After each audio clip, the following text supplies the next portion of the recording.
মালিক কর্তৃক হতে বর্ণিত, তিনি বলেন এক আনসারি ব্যক্তি একটা হাদিসের দিকে মনোযোগ দেবেন। এই একটা হাদিসের দিকে মনোযোগ দেবেন। আমরা কিরকম ব্যক্তিকে ভিক্ষা দেব, কিরকম ব্যক্তিকে ভিক্ষা দেব। তিনি বলছেন, আনাস বিন মালিক বলতেছেন, একদা এক আনসারি ব্যক্তি মুহাম্মদ সাল্লাল্লাহু আলাইহি ওয়াসাল্লাম এর নিকট কিছু চাইতেন, কিছু নিতে আসেন। তখন কার নিকট এসেছেন? মুহাম্মদ সাল্লাল্লাহু আলাইহি ওয়াসাল্লাম। তিনি তাকে জিজ্ঞাসা করলেন, তোমার বাড়িতে কি কিছুই নেই? তিনি উল্টা, আমরা চালিয়ে দিই তাই না, রাসূল দিয়ে দিই, বাইতুল মালতে দিয়ে দাও। তা না দিয়ে দেখতেছে একজন যুবক মানুষ, শারীরিক কোনো সমস্যা নেই, এমন ব্যক্তি ভিক্ষা করতে এসেছে মানে।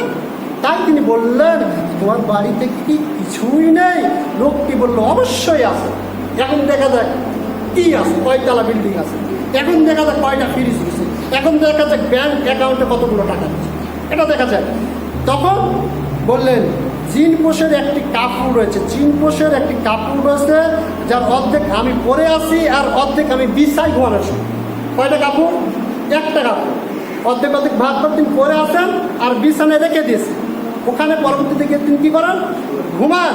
আর একটি বড় পাত্র রয়েছে, বড় একটা গাবলা বলছে, এরকম একটা বড় পাত্র রয়েছে, যাতে আমি পানি পান করি। গ্লাস আছে, জগ আছে, হ্যাঁ, ফ্রিজে ঠান্ডা পানি আছে, কিচ্ছু নাই, শুধুমাত্র একটা বড় পাত্র রয়েছে, সেখান থেকে শুধু পানি তিনি খান। নবী সাল্লাল্লাহু আলাইহি ওয়াসাল্লাম বললেন, এই দুইটি বস্তু তুমি আমার নিকট নিয়ে আসো।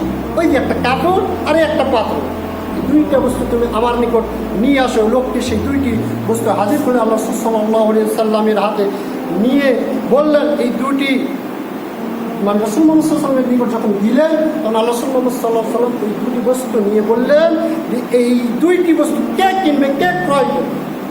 তার সম্পদ বেচতেছেন কে? মুহাম্মদ সাল্লাল্লাহু আলাইহি ওয়াসাল্লাম। এক ব্যক্তি বলল, হে আল্লাহর রাসূল, আমি 1 দিরহাম দিয়ে নিব। কয় দিরহাম? 1 দিরহাম দিয়ে নিব। নবী সাল্লাল্লাহু আলাইহি ওয়াসাল্লাম বললেন, কে 1 দিরহাম থেকে বেশি দিবে? তোমাদের মধ্যে এমন কেউ কি নেই 1 দিরহাম তো বেশি দিবে? এ কথা তিনি বলতে আছেন, 1 দিরহামের বেশি কে দিবে? আমরা এরকম করি না? 50, 60 মাছের ব্যবসাটা আরো বেশি পাবে, তাই না? তো তিনি বলতেছেন যে 1 দিরহামের বেশি কে দিবেন, 1 দিরহামের বেশি কে দিবেন, 1 দিরহামের বেশি কে দিবেন, এরকম 3 বারের মতো উল্লেখ করলেন। তারপরে এক ব্যক্তি বললেন, হে আল্লাহর রাসূল, আমি 2 দিরহাম দ্বারা কিনব। তখন রাসূল মুহাম্মদ সাল্লাল্লাহু আলাইহি ওয়াসাল্লাম 2 দিরহামের বিনিময়ে ওই জিনিস দুইটি বিক্রয় করলেন। কয় দিরহাম? 2 দিরহাম। অতঃপর ওই দিরহাম আনসারকে দিয়ে বললেন, এর মধ্যে 1 দিরহাম দিয়ে তুমি খাবার কিনে তোমার পরিবারকে দিবে।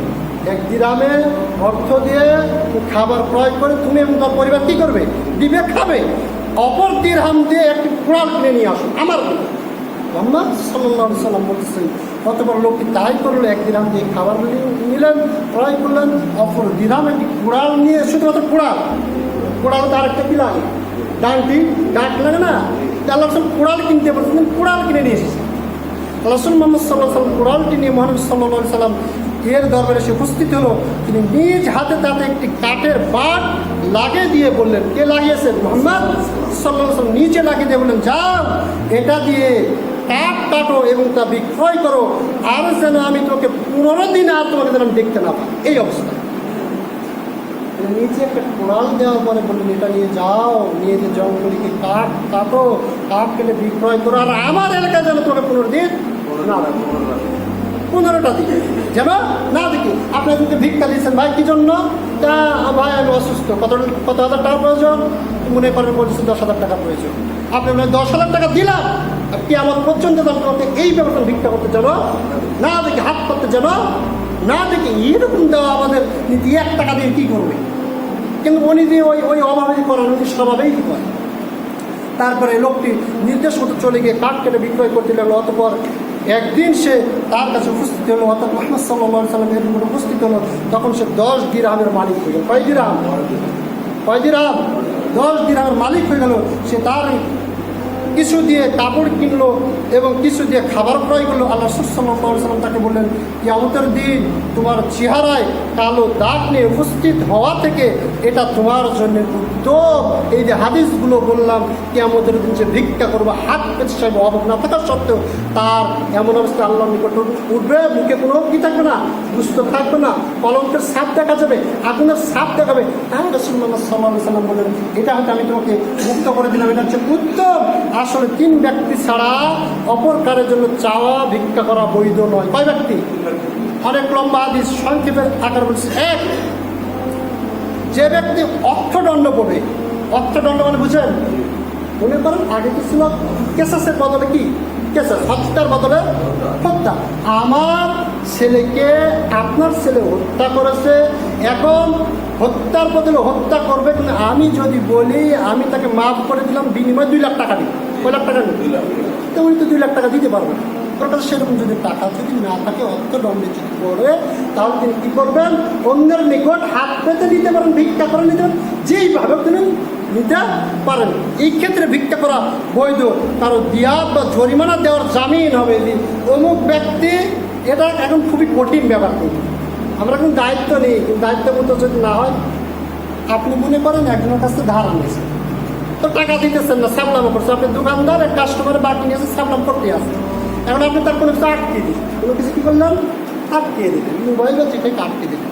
এখন আপনি তার প্রতি আন্তরিকতা দেখে, বা তাই আপনার বন্ধু হয় বা আত্মীয় হয়, যে হোক, কী করবেন, ইনি যদি টাকা যদি না দেয়, তাহলে অমুক দিনে আমি এই টাকা পরিশোধ করব। আমার কথা ক্লিয়ার বোঝা যাচ্ছে? জামিনদার, যাকে কি জামিনদার। এখন দেখছি অমুক দিনে সে আর টাকা দিল না, ইনিও আর কি ছাড়বে না, ইনিও তাকে এমনভাবে তার ছাড়বে না, সেই ক্ষেত্রে সে হাত পাতবে, সেই ক্ষেত্রে সে হাত পাতবে, ভিক্ষা করবে, চেয়ে নেবে, যেইভাবে সে চেয়ে নেবে, এমন ক্ষেত্রে তার জন্য চাওয়া হালাল। অতঃপর তা পরিশুদ্ধ হয়ে গেলে সে আর চাইতে পারবে না, চা বন্ধ করে দিতে হবে। তাহলে এইরকম ক্ষেত্রে সে আর চাইতে পারবে না, চা কী করে দিবে? বন্ধ করে দেবে। 2, যে ব্যক্তি দুর্যোগগ্রস্ত হবে এবং তার মাল ধ্বংস হয়েছে, কী হয়ে যাবে? ধ্বংস হয়ে যাবে। এরকম মনে করেন আমার একটা বাড়িতে সমস্ত অর্থ সম্পদ ছিল, ধন সম্পদ ছিল, অথবা আমার একটা দোকানে অর্থ সম্পদ ছিল, ধন সম্পদ ছিল, কিন্তু হঠাৎ করে কারেন্টের আগুনে বলেন, যে কোনো আগুনের লেগে একেবারে ধ্বংস হয়ে গেল, মানে একবার কী হয়ে গেল, অসহায়। তাহলে ভাই আপনি 10,000 টাকা দেন, আমি একটা বাড়ি তৈরি করি, ভাই আপনি 20,000 টাকা দেন, আমি একটা দোকান করি। এটা কিন্তু ঋণ না, একেবারেই ঋণ না, একেবারেই কিন্তু নিতেছে সে, তাকে একেবারেই দিয়ে দেয়। এইরকম ক্ষেত্রে দুর্যোগপূর্ণ হবে এবং তার মাল ধ্বংস হয়ে যাবে, তার জন্য ততক্ষণ পর্যন্ত চাওয়া বৈধ, ততক্ষণ পর্যন্ত চাওয়া বৈধ যতক্ষণ তার সচ্ছল অবস্থা ফিরে না আসে। সচ্ছল হয়ে গেলে আর টাকা চাওয়া যাবে? তো 10 বছর যাবো একই রোগে ভিক্ষা করতেছে, 10 বছর 20 বছর ভিক্ষা করতে হচ্ছে, মারা যাচ্ছে।